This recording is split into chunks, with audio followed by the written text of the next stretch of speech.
Hello दोस्तों, नमस्कार।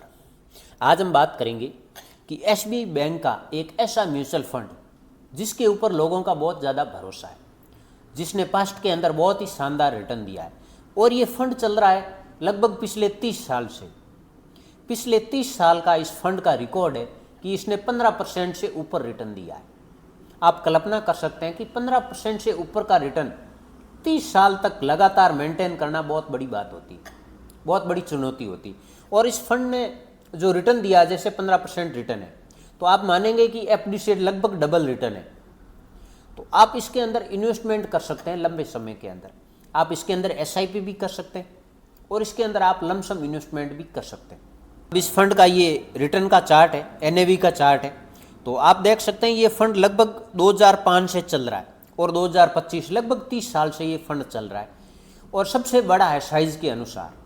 हमारे देश के अंदर सबसे बड़ी एएमसी है, एसेट मैनेजमेंट कंपनी है, जिसको हम फंड हाउस बोलते हैं, वो एसबीआई है। एसबीआई हमारे देश का सबसे बड़ा फंड हाउस है और एसबीआई का सबसे बड़ा म्यूचुअल फंड है, जिसका मैं पास्ट का डाटा आपको दिखा रहा हूँ। तो आप इसके अंदर लंबे समय का इन्वेस्टमेंट कर सकते हैं। कभी भी आप इन्वेस्टमेंट करें, हमेशा आप 5 साल प्लस का इन्वेस्टमेंट करें, वो आपके लिए ज़्यादा अच्छा रहेगा। अब बहुत सारे लोगों का ये भी कमेंट आता है, सबसे ज़्यादा कमेंट यही आते हैं कि सबसे ज़्यादा रिटर्न देने वाला फंड कौन सा है, सबसे कम रिस्क वाला फंड कौन सा है। अब देखो, म्यूचुअल फंड है तो यहाँ रिस्क तो रहेगा ही रहेगा। ऐसा कुछ भी नहीं है जैसे एफडी के अंदर एक कुछ गारंटेड रिटर्न होता, तो ऐसा गारंटेड रिटर्न म्यूचुअल फंड के अंदर कभी नहीं होता। लेकिन आप उस रिस्क को मैनेज कर सकते हैं। उसका सीधा सा फॉर्मूला है कि आप लंबे समय का प्लान करें, अच्छा म्यूचुअल फंड देखें, उसके पास्ट के डाटा अच्छा से हैं, ये सारी चीज़ें चेक करें और लंबे समय का आप उसके अंदर प्लानिंग करें। ऑटोमेटिक आपका रिस्क है वो कम हो जाएगा। वीडियो ओनली एजुकेशन पर्पज होगा, आपको समझाने के लिए होगा कि आप इस तरीके से इन्वेस्टमेंट कर सकते हैं। डिस्क्लेमर यह है कि इस फंड के अंदर मेरा भी काफ़ी लंबे समय से होल्डिंग है। तो अभी हम देख लेते हैं कि ये कौन सा फंड है, इसके अंदर कितने लोगों ने पैसा लगाया है, फंड की साइज़ क्या है। आपसे एक रिक्वेस्ट है, अगर वीडियो आपको अच्छा लगे तो लाइक करें, चैनल को सब्सक्राइब करके आप ज़रूर रखें। तो इस फंड का नाम है एसबीआई इक्विटी हाइब्रिड फंड। अभी हम इसको ओपन करते हैं और इसके पास्ट के सारे डाटा देखते हैं कि इसने पास्ट के अंदर कितना रिटर्न दिया है, सब कुछ डाटा। जब कभी भी आप इन्वेस्टमेंट करें, ये सारी चीज़ें हमेशा चेक करें, क्योंकि आप अपनी हार्ड मनी लगा रहे हैं, आप मेहनत का पैसा उसके अंदर लगा रहे हैं कि आप ये सोच रहे हैं कि आने वाले समय के अंदर मेरा पैसा समय के साथ ग्रोथ करे, मेरा पैसा समय के साथ बढ़े। इसी कारण हम पैसे को इन्वेस्टमेंट करते हैं। तो आप सोच समझ कर लगाएं। हमेशा जब कभी भी कोई भी इन्वेस्टमेंट करें, तो आप जहाँ पर भी इन्वेस्टमेंट करें उसके पास्ट के डाटा जरूर चेक करें और वो भी लंबे समय का करें। कम से कम 10 साल का आप उसके पास्ट के डाटा आप चेक जरूर करें, उसके बाद ही आप पैसा लगाएं वहाँ पर। तो हम लेते हैं ये एसबीआई इक्विटी हाइब्रिड फंड है, इसके पास्ट के डाटा हम सारे देखते हैं। अभी हम आ गए इसके रिटर्न के चार्ट के ऊपर। आप देखेंगे इसका ऑल टाइम का पिछले 10 से 12 साल का ये डाटा है, ये मैं आपके साथ शेयर कर रहा हूँ। लगभग पिछले 10 साल से ऊपर का इसका रिटर्न है, ये 15% से ऊपर का रिटर्न है। 5 साल का आप रिटर्न देखेंगे तो यहाँ 14% से ऊपर है, 3 साल का रिटर्न 11% से ऊपर है, 1 साल का रिटर्न 16% से ऊपर है। लेकिन आप हमेशा लंबे समय का रिटर्न देखें किसी भी फंड का। 5 साल 3 साल, इसके अंदर कम भी हो सकता है, ज़्यादा भी हो सकता है। अगर आप इसके अंदर एसआईपी करना चाहें तो आप 500 रुपये से कर सकते हैं। और इस फंड का यहाँ डाटा दिया हुआ है, जनवरी 2013 से दिया हुआ है और एक्चुअल के अंदर ये फंड की शुरुआत हुई है वो 2005 से शुरू है। तो 12 साल का यहाँ डाटा दिया हुआ है। लॉकिंग पीरियड इसके अंदर कुछ भी नहीं है, किसी किसी फंड के अंदर लॉकिंग पीरियड होता है 2 साल 5 साल 3 साल ऐसा। इस फंड की एनएवी है, ये करंट एनएवी चल रही है, ये 306 रुपये और 28 पैसे की है। यहाँ डेट भी दी हुई है एनएवी की। और फंड का एयूएम, फंड की साइज आप देखेंगे तो इसके अंदर 71,000 करोड़ रुपए से ऊपर पैसा लोगों ने लगा रखा है। बहुत बड़ा फंड है, बहुत सारे लोगों ने इसके अंदर पैसा लगाया हुआ है। ये एक आम इंसान या रिटेल निवेशक का पैसा नहीं, बहुत बड़े बड़े लोगों ने पैसा लगाया, तब फंड की साइज हुई है 71,000 करोड़ रुपए। उसके बाद हम देख लेते हैं इस फंड के और डाटा। जैसे आप यहाँ देखेंगे तो इसका एक्सपेंस रेशो ये है 0.73%, क्योंकि ये डायरेक्ट प्लान है। रेगुलर प्लान अगर आप लेंगे तो आपको उसके अंदर एक्सपेंस रेशो है ये ज़्यादा लगेगा।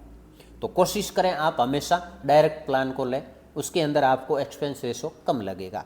एक्सपेंस रेशो वही होता है जो हमारे से फंड मैनेजर है वो फंड को मैनेज करने का एक छोटा सा चार्ज लेते हैं, अपना कमीशन लेते हैं, फ्री में कोई करता नहीं, तो उसको हम एक्सपेंस रेशो बोलते हैं। वो हमारे कमीशन के अंदर से ही कटेगा, हमारे पैसों के अंदर से ही कटता है। उसके बाद हम इस फंड के और डाटा देखते हैं।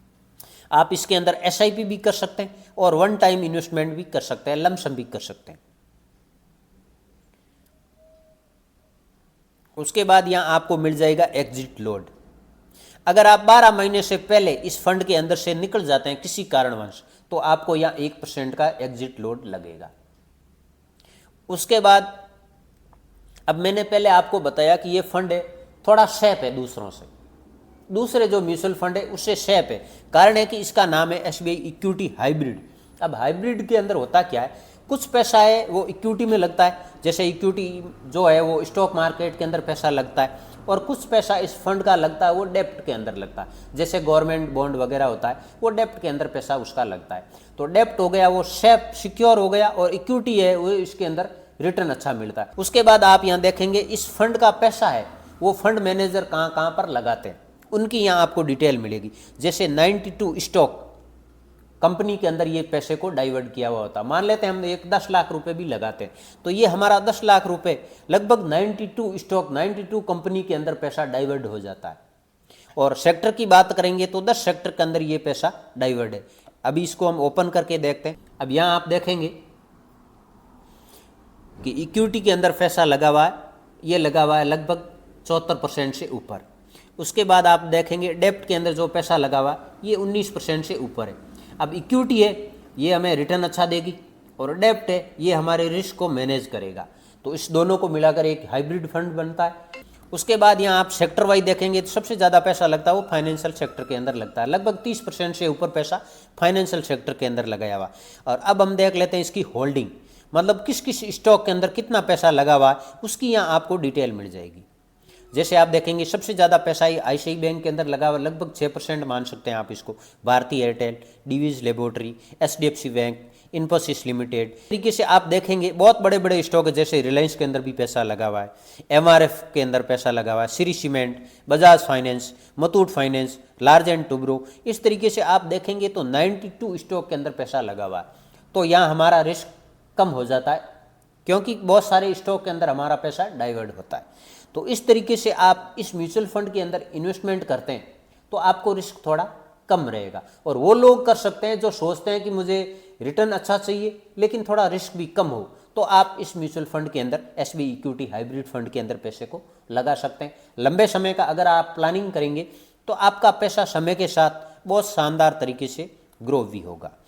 जब कभी भी आप इन्वेस्टमेंट करें आप अपने फाइनेंशियल एडवाइजर की सलाह ज़रूर लें और उनके कहे के मुताबिक आप इन्वेस्टमेंट करें। ये वीडियो ओनली एजुकेशन पर्पज़ है, आपको समझाने के लिए। अगर वीडियो आपको अच्छा लगा हो तो लाइक करें, चैनल को सब्सक्राइब करके आप ज़रूर रखें। फिर मिलते हैं हम एक नए वीडियो में नई जानकारी के साथ। तब तक के लिए जय हिंद, जय Bharat. Thank you for watching.